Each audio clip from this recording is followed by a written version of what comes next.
la oximetría, ¿no? Está mal. Y además yo ya he hecho mi examen físico, no le he encontrado nada en la inspección, palpación, percusión y ocultación, todo normal. Entonces está medio raro eso, ¿no? Entonces no lo olviden. Sí, seguimos, por favor. Ah, creo que hay una pregunta de un compañero. No, ya. Continuamos, por favor.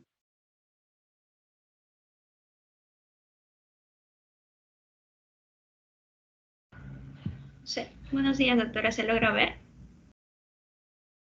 Sí, sí se ve. Ok, buenos días, doctora. Buenos días, compañeros. Continuando con la exposición, el día de hoy voy a hablar sobre la patogénesis. Bien, tenemos dos tipos de mecanismos. Tenemos el mecanismo de la hipoxemia aguda y el mecanismo de la hipercapnia, que eso mi compañera en unos momentos le va a mencionar. El día de hoy yo les voy a hablar sobre el mecanismo de la hipoxemia aguda.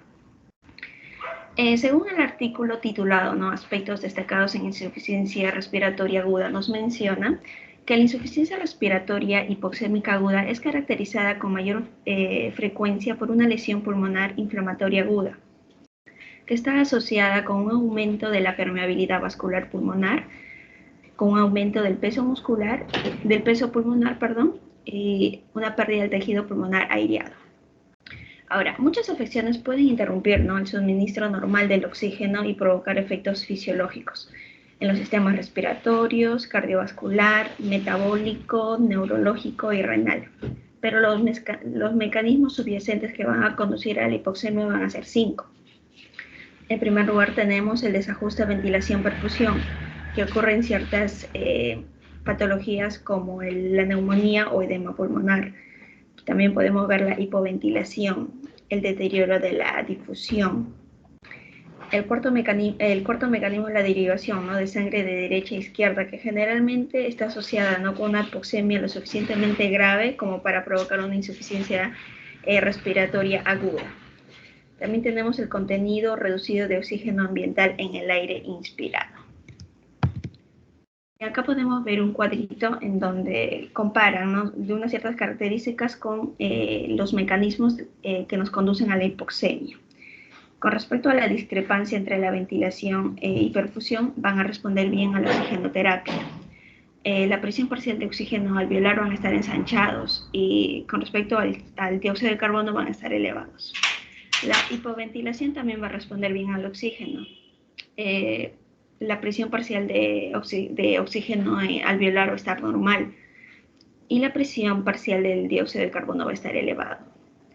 Con respecto al deterioro de la difusión, también van a responder bien a la oxigenoterapia. La presión parcial de oxígeno alveolar va a estar ensanchado y la presión parcial del dióxido de carbono va a estar normal. Con respecto a la derivación ¿no? de sangre de derecha a izquierda, va a haber una diferencia, que ellos no van a poder responder bien a la oxigenoterapia. La presión parcial de oxígeno alveolar va a estar ensanchado y la presión parcial de dióxido de carbono va a estar normal. Ahora, la hipoxemia puede ser tanto aguda como crónica. Se refiere a aguda cuando la caída es repentina ¿no? de la saturación, menos del 90%, que básicamente se puede dar ¿no? concurrente con una enfermedad aguda, como por ejemplo una neumonía, una embolia pulmonar o insuficiencia cardíaca aguda. Y con respecto a la hipoxemia crónica, básicamente se va a referir cuando las mediciones de rutina de saturación ya es menos del 90%. O sea, la diferencia de ellos dos es en el tiempo, ¿no?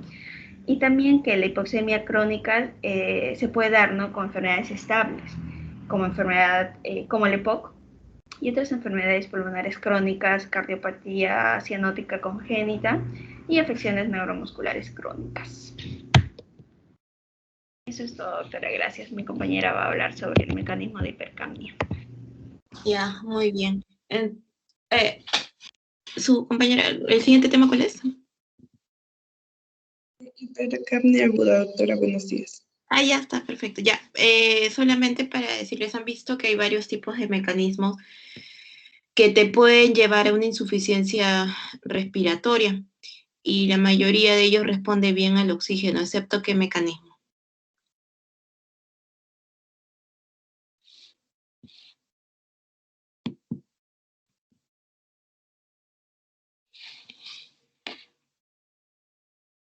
cuando hay fisiológicamente algo que está perturbando el intercambio gaseoso a diferentes niveles, vienen a ser y se clasifican según los mecanismos, ¿no? Entonces, por ejemplo, tenemos un mecanismo que se llama shunt, que por la patología que tiene el paciente o la enfermedad que tiene en ese momento, por más oxígeno que yo le dé, no va a corregir esa insuficiencia respiratoria. Y esto, por ejemplo, ¿en quién? Un paciente que tiene un tapón mucoso en un bronquio, en una vía aérea, y lo cierra, y no entra el aire porque está el tapón. Así yo le meto oxígeno, va a seguir con ese tapón de moco, va a seguir con ese tapón de moco y no, por más oxígeno que yo le dé, hasta que yo le extraiga esa secreción, ¿no? Por ejemplo, en esos casos el paciente genera una atelectasia y así yo le dé oxígeno, no funciona. O a veces hay pacientes que tienen malformaciones de los vasos en la vía respiratoria, entonces no hay un buen intercambio. Entonces esa malformación de los vasos, por más oxígeno que yo le dé, va a seguir esa malformación, no va a haber un adecuado tampoco intercambio. ¿De acuerdo? Entonces, a ver, seguimos con intercambio.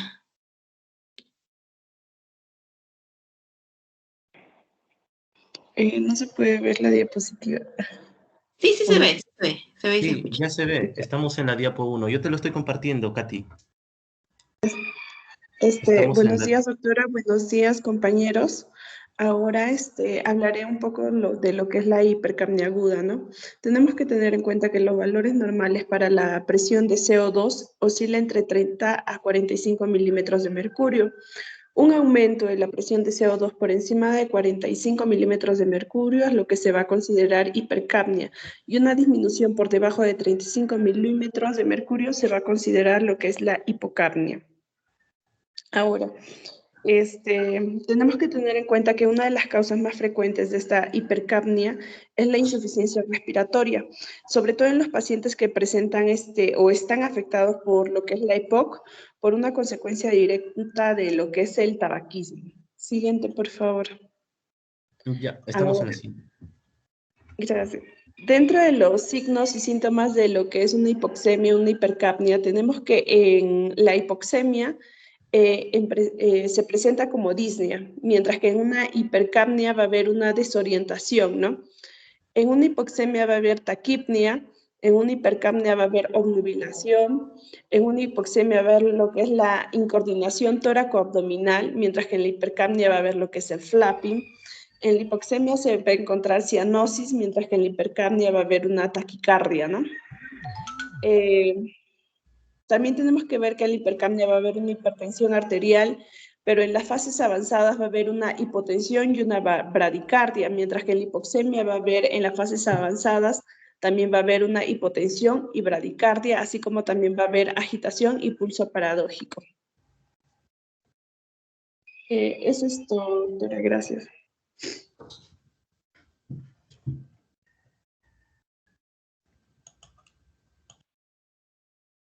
Ya está, muchas gracias. La hipercapnia aguda, ¿en qué pacientes podría encontrar? ¿En qué tipo de pacientes? Pacientes que tengan EPOC, doctora, como consecuencia del tabaco. Ya, ¿y por qué en ellos? ¿Entendieron esa parte? ¿Por qué justo en ellos? Porque va a haber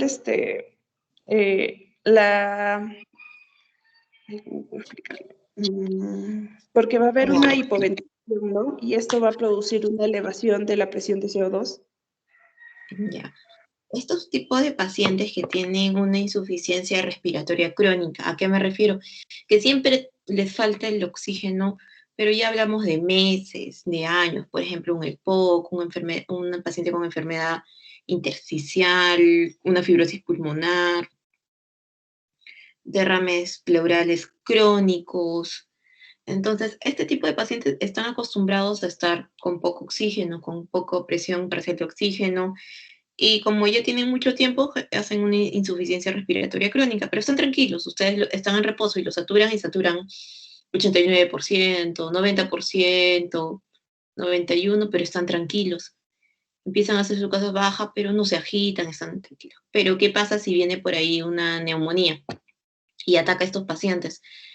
Ese PO2 que ya estaba con las justas baja aún más, ¿no? Entonces, ahí es donde se puede generar trastornos, ¿cómo se llama? Trastornos en la respiración y generar hipercamia aguda, aumenta más el CO2. Ellos normalmente, el estímulo para respirar es que haya aumento de PCO2, dióxido de carbono. Se estimulan con eso, al contrario que los demás. Tiene que haber buena cantidad, pero no tanta, pues, ¿no? Entonces, muchos de los problemas que hay es que a veces los pacientes llegan un EPOC que ya tenía insuficiencia respiratoria crónica, le dio una neumonía y llega a la emergencia, faltándole el aire y todo, le ponen bastante oxígeno, un montón de oxígeno y barren el oxígeno, saca el dióxido de carbono. Y se acuerdan que les dije que el dióxido de carbono era como su estímulo, entonces se va su estímulo y el paciente empieza, como él está acostumbrado a estar estimulado por eso, él empieza a decaer a lo que tú has puesto, ¿no? De los síntomas, somnovilación, dolor de cabeza, empieza a dormir, porque le están sacando su oxígeno. Entonces a estos pacientes no le podemos dar tanto oxígeno, porque si no es contraproducente para ellos. Y es por eso que se puede generar esto, ¿no? A ver, bien, seguimos.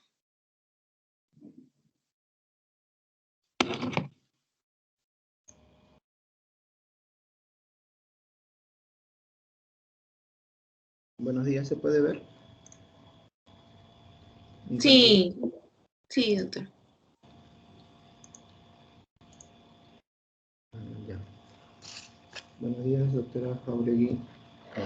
Buenos días, compañeros. Continuando con la exposición, yo les voy a presentar un caso clínico.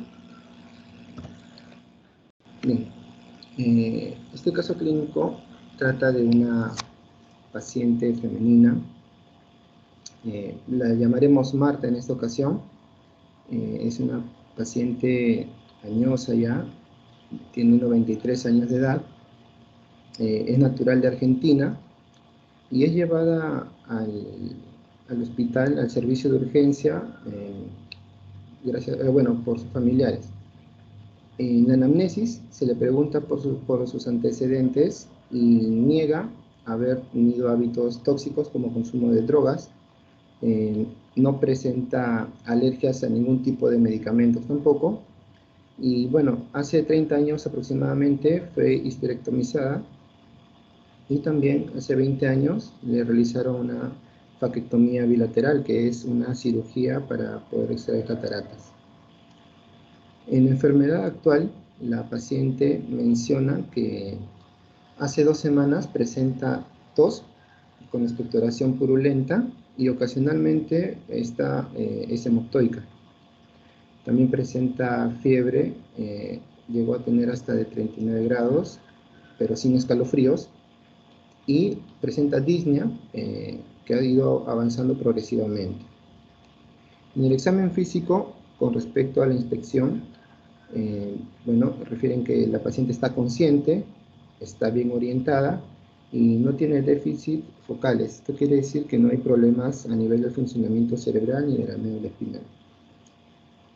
Con respecto a la ocultación, se escucharon tonos cardíacos arrítmicos, soplo sistólico en ápex, y estertores crepitantes diseminados en ambos campos pulmonares, lo que nos podría hacer pensar, ¿no?, en un posible edema. Con respecto a las funciones vitales, la presión arterial estaba 138 sobre 61, ¿no? 138 sobre 61, levemente aumentada. La frecuencia cardíaca está aumentada también, hay fiebre, posiblemente esté aumentada la frecuencia cardíaca por la fiebre. Y bueno, ahí la frecuencia respiratoria también está aumentada, ¿no? 36, está de 36. Con respecto a los exámenes complementarios que se le realiza a la paciente, bueno, en la analítica de sangre nos da un nivel de glucosa dentro de los valores normales, la creatinina también está dentro de los valores normales, la bilirrubina, la aminotransferasa, la gamma-glutaridtransferasa y la fosfatasa alcalina, junto con la albúmina y con la gamma-globulinas, que son marcadores del perfil hepático. Las 4 primeras, la bilirrubina, la aminotransferasa, la gamma-glutaridtransferasa y la fosfatasa alcalina, se encuentran dentro de los valores normales. Sin embargo, la albúmina y la gamma-globulina, ambos están disminuidos. Ahora, ¿por qué podrían estar disminuidos?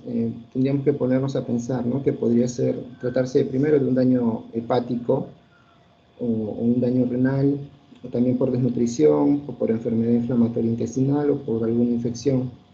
Pero como vemos, los demás marcadores del perfil hepático están dentro de los valores normales. Solo la albúmina y la gamma-globulina están disminuidas, entonces descartaríamos la posibilidad de que haya un compromiso hepático, y también descartaríamos el compromiso renal, ya que la creatinina está dentro de los valores normales. Nos podría llamar la atención de repente una posible infección. Bien, la proteinograma con desplazamiento electroforético está normal.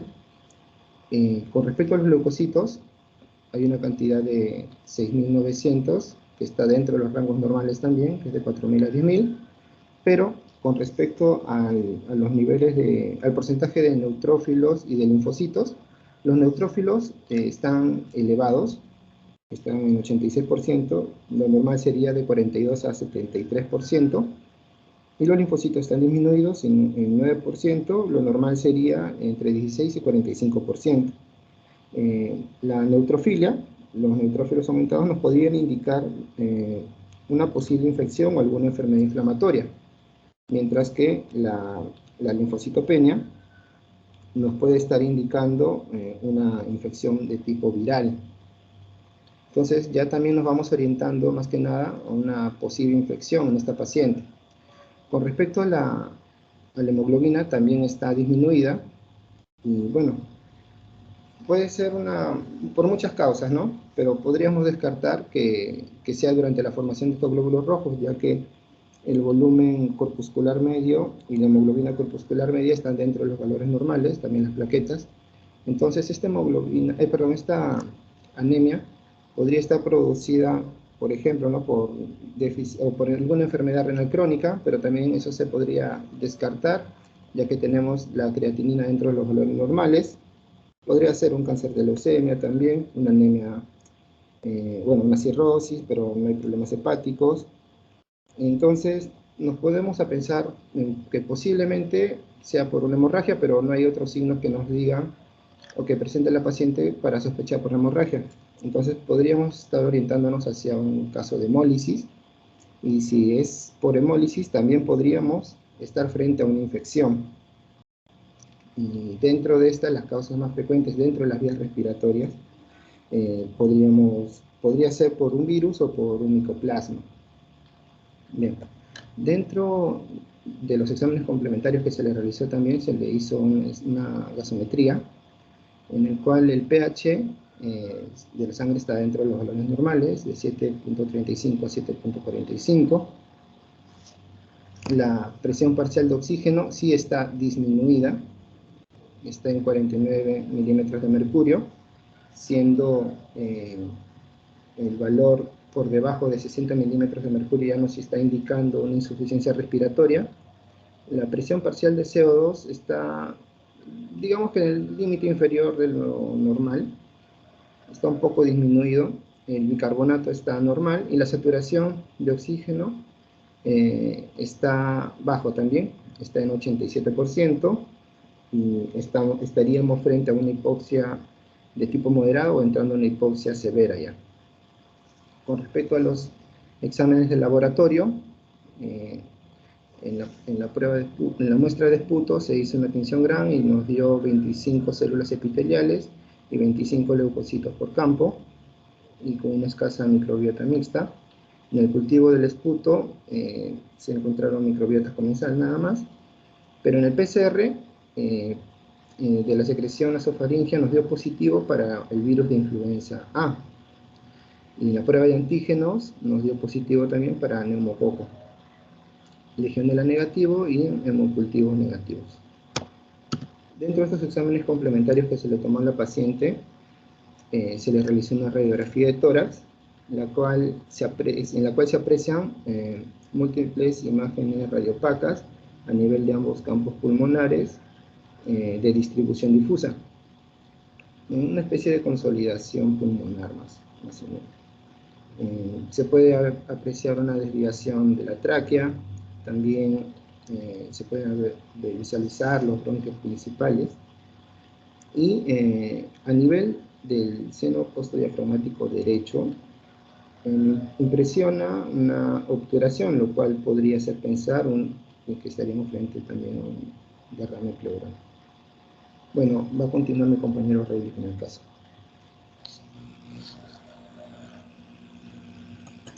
Buenos días. Gracias, compañero Guido. Vamos a compartir las diapositivas. Espero que se logre apreciar.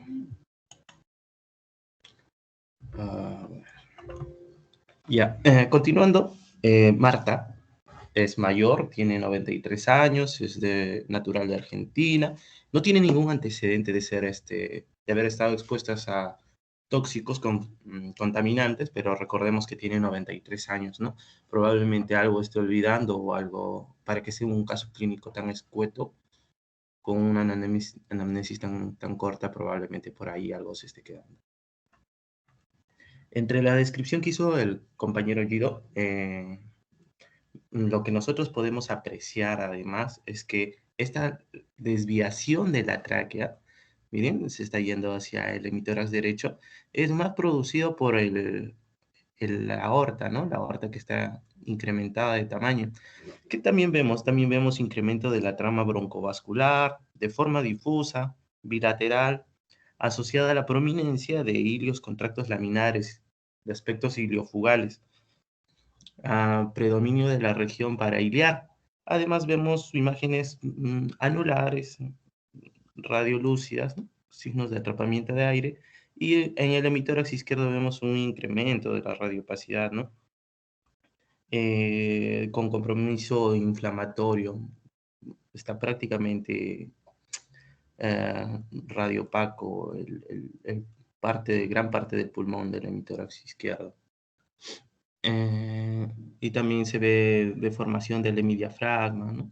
Entonces esto nos hace pensar muchas cosas. Ya en el proceso de la evolución en el que yo les voy a hablar, pues la orientación clínica después de todos los estudios que se le ha realizado nos lleva a pensar a que pueda ser una neumonía bilateral por la gripe de A o la gripe de la influenza A, de la H1N1, y agregada a esta una sobreinfección por neumococo, el cual es tratada con ceftriaxona, oseltamivir y oxígeno. Entonces, nosotros vemos que la evolución de este paciente es tórpida, es muy lenta, ¿no?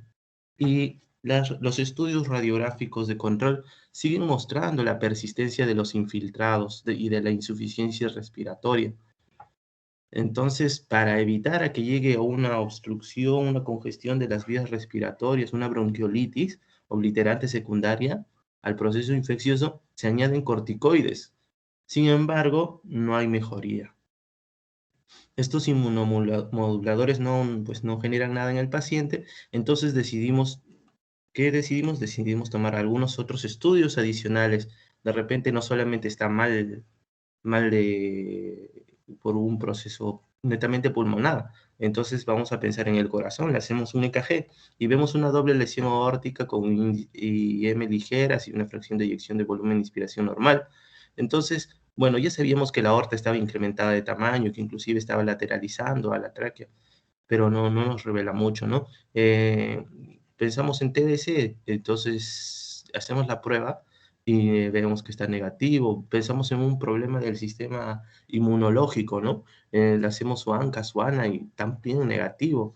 Entonces, como es una paciente añosa, pensamos que de repente puede ser un VIH porque se está portando de manera está evolucionando de manera muy lenta y también nos da negativo. La fibrobroncoscopía sale normal. Entonces le hacemos un cultivo de esputo y también le hacemos un lavado broncoalveolar con su cultivo y ahí nos aparece que es el Mycobacterium avium. Entonces, claro, esto ya nos da qué cosa tratarlo y cómo tratarla al Mycobacterium avium. Entonces, la neumonía bilateral por la gripe A y el neumococo de la infección pulmonar por Mycobacterium avium es el que está generando la insuficiencia respiratoria aguda, ¿no? Ahora este es un nuevo diagnóstico.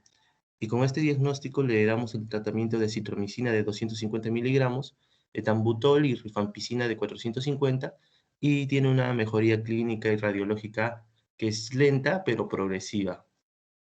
Y la insuficiencia respiratoria también empieza a mejorar.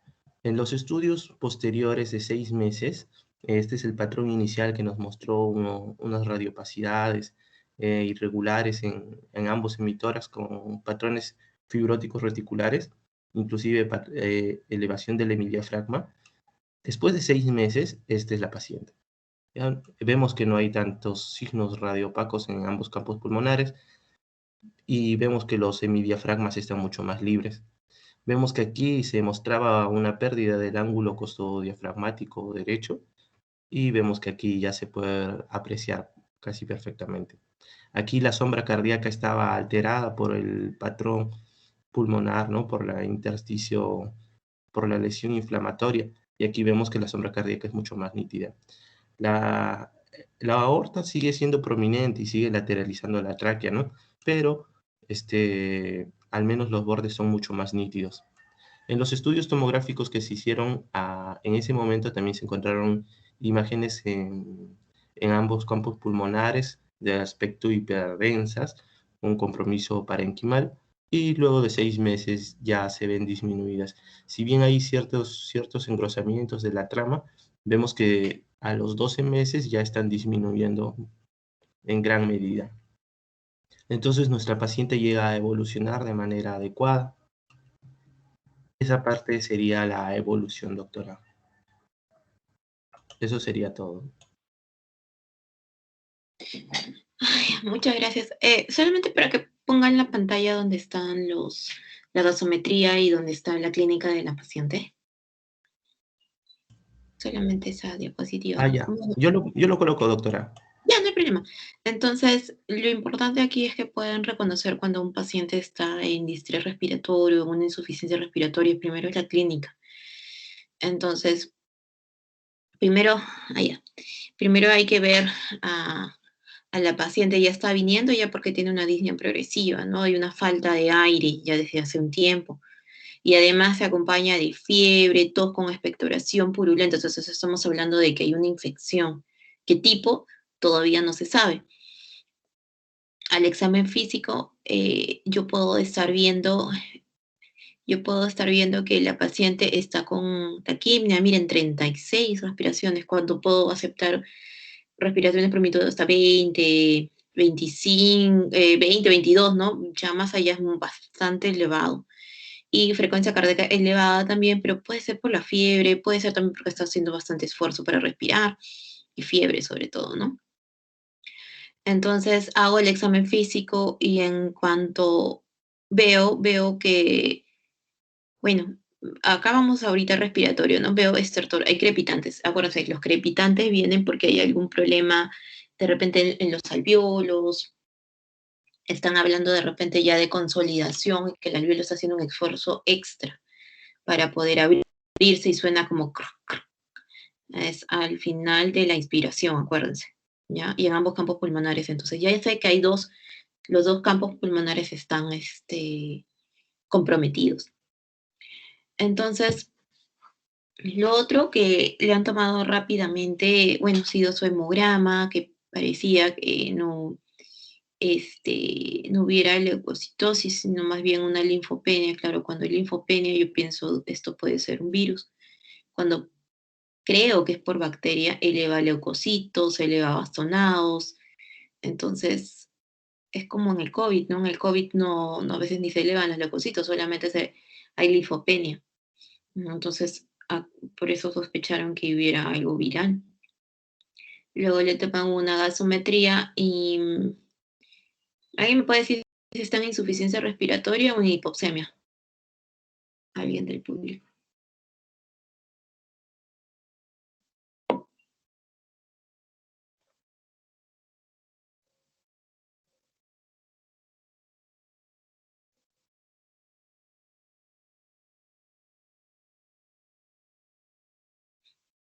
Acuérdense, hipoxemia es menos de 80 presión parcial de oxígeno e insuficiencia respiratoria es menos de 60.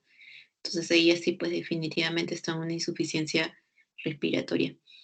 Pero otra cosa muy importante es que esto que yo les he dicho, que es menos, insuficiencia respiratoria es menos de 60 milímetros de mercurio de presión parcial de oxígeno, siempre y cuando el paciente esté a la altura del mar, porque esta definición varía si estuviera en altura. No sería una insuficiencia respiratoria. Acuérdense que por altura normalmente baja el oxígeno sin estar en insuficiencia respiratoria. Cuando ya he vivido ahí mucho tiempo y todo, ya cuando estoy acostumbrada a vivir en altura es diferente, cambian estos parámetros, ya. Entonces, la definición que nosotros estamos manejando es porque estamos a nivel del mar, respirando aire ambiente, FiO2 al 21%. Entonces, eso sí quiero que lo recuerden, ¿no? La definición es al nivel del mar sin estar respirando extra de oxígeno, ¿ya? Con FiO2 al 21%. Eso de repente le faltó poner acá en la gasometría, ¿no? Pero me imagino que sí debe estar a aire ambiente porque todavía está con insuficiencia respiratoria. Entonces, preguntas sobre insuficiencia respiratoria.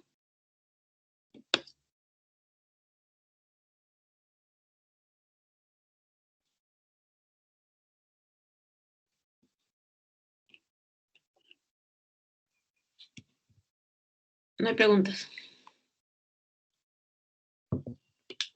¿Quedó claro?